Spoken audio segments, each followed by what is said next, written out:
और याद रखना, आप अपने आप को रज़वी कह लो, अशरफी कह लो, बरकाती कह लो, साबरी कह लो, मदारी कह लो, कामली कह लो, अबुल उलाई कह लो, जन्नती कह लो, हुसैनी कह लो, मोहम्मदी कह लो, कुछ भी कह लो, इन जिम्मेदार उलमा की मौजूदगी में कहता हूँ, कभी आपने गौर फरमाया, कभी गौर किया कि आपने बार बार अपने उलमा से, अपने खुतबा से, अपने वाइज़ीन से इस बात को सुना कि हमारे यहाँ अहले बैत की मोहब्बत, अहले सुन्नत के यहाँ अहले बैत की मोहब्बत आईने ईमान है और ज़रूरियात ईमान में से है।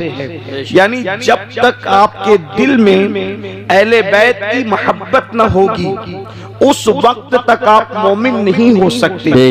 बल्कि यहाँ तक फरमाया गया कि अगर आपके दिल में मोहब्बत अहले बैत नहीं है तो आप काबतुल्लाह शरीफ में भी अगर मर जाएं तो भी आपकी जन्नत का कोई ठिकाना नहीं। मोहब्बत अहले बैत के बगैर गुजारा नहीं। इसीलिए आप सिद्दीक अकबर से लेकर सैयदना अबू बकर सिद्दीक अफजलुल बशर बादल अंबिया बितहकीक सैयदना अबू बकर सिद्दीक से लेकर हुजूर मुफ्ती आजम और मुहद्दिस आजम तक हमारे कायदीन की, हमारे बुजुर्गों की जिंदगी का जायजा ले तो आपको पता चलेगा हर एक के दिल में अहले बैत की मोहब्बत थी। सिद्दीक अकबर का दिल देखें, फारूक आजम की जिंदगी देखें, उस्मान गनी की जिंदगी देखें, अशरे मुबश्शरा की जिंदगी देखें, इसी तरह अबू सईद खुदरी की जिंदगी देखें, खालिद इब्ने वलीद की जिंदगी देखें, हजरत जाबिर की जिंदगी देखें, हजरत अबू हुरैरा की जिंदगी देखें, इसी तरह से दौरे ताबईन फिर देखें, सईद इब्ने मुसय्यब को देखें, उवैसे करनी को देखें, फिर अइम्मा मुज्तहिदीन में इमाम आजम हो, इमाम शाफई हो, इमाम अहमद इब्ने हंबल हो, इमाम मालिक हो।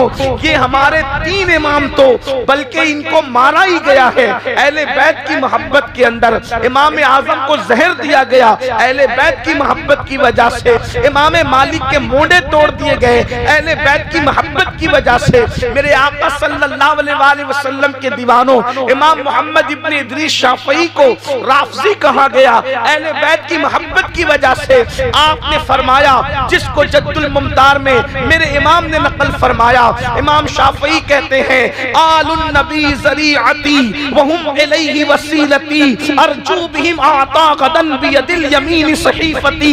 इमाम शाफई कहते हैं आले नबी ही मेरा जरिया है, अल्लाह तक पहुंचने का जरिया कोई अगर मेरा है तो वो रसूलुल्लाह की अहले बैत है। मेरा कोई वसीला है तो वो रसूलुल्लाह की अहले बैत है। और आप कहते हैं क़यामत के दिन मेरे सीधे हाथ में अगर नामे अमाल दिया जाएगा तो मेरे किसी अमल की वजह से नहीं बल्कि अहले बैत की मोहब्बत की वजह से दिया जाएगा।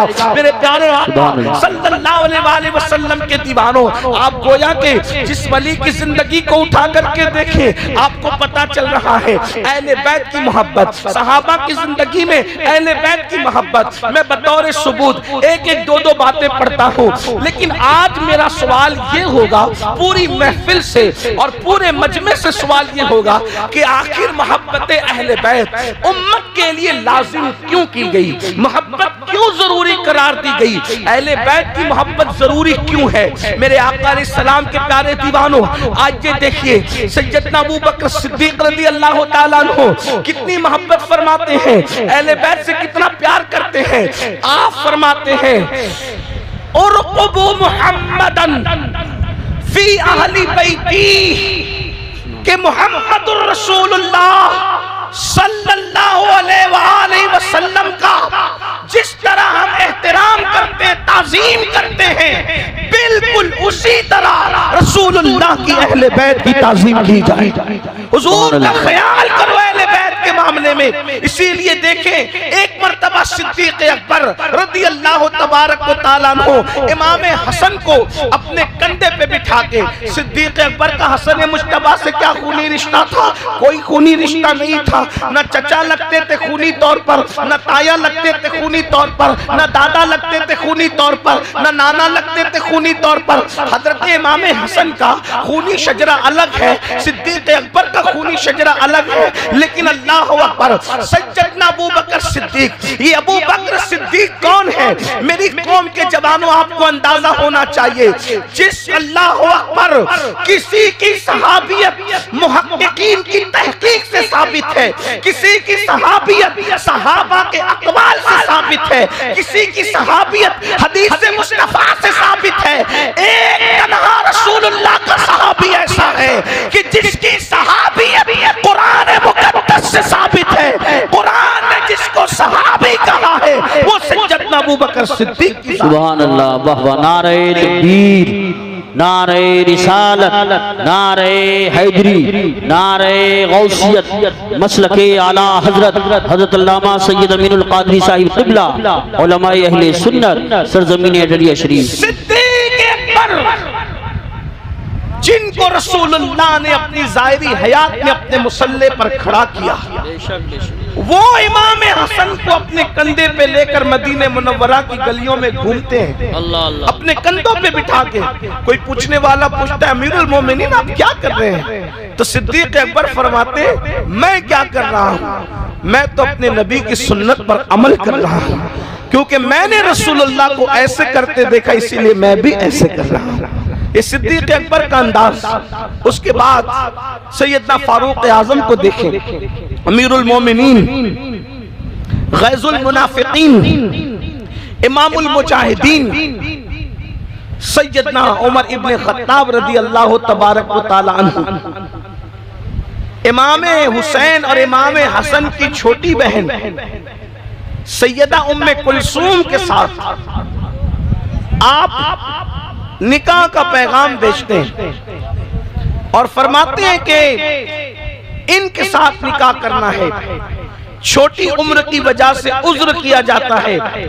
तो उमर इब्ने खत्ताब मिंबर पे तशरीफ लाते हैं और मिंबर पर आने के बाद फरमाते हैं कि मैं किसी ख्वाहिश की वजह से उम्मे कुलसूम के साथ निकाह नहीं कर रहा हूं, बल्कि उम्मे कुलसूम के साथ निकाह करने का मकसद ये है कि फातिमा ज़हरा का दामाद बन जाऊं, ताकि रसूलुल्लाह ने जो फरमाया कि क़यामत के दिन सबके हसब व नसब मुनक़ते हो जाएंगे सिवाय मेरे हसब व नसब के, तो फातिमा के रिश्ते से मैं भी रसूलुल्लाह से अपना रिश्ता जोड़ लेना।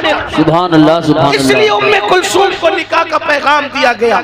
उसके बाद दूसरी बात, एक मर्तबा हजरत सैयदना उमर इब्ने खत्ताब किसी अहम मीटिंग में मसरूफ है और आपके साहबजादे हजरत सैयदना अब्दुल्ला इब्ने उमर इंतजार करते हैं और जब इजाजत तलब करते हैं उस महफिल में आने के लिए तो इजाजत नहीं मिलती। वहीं पर इमाम हुसैन भी मौजूद थे।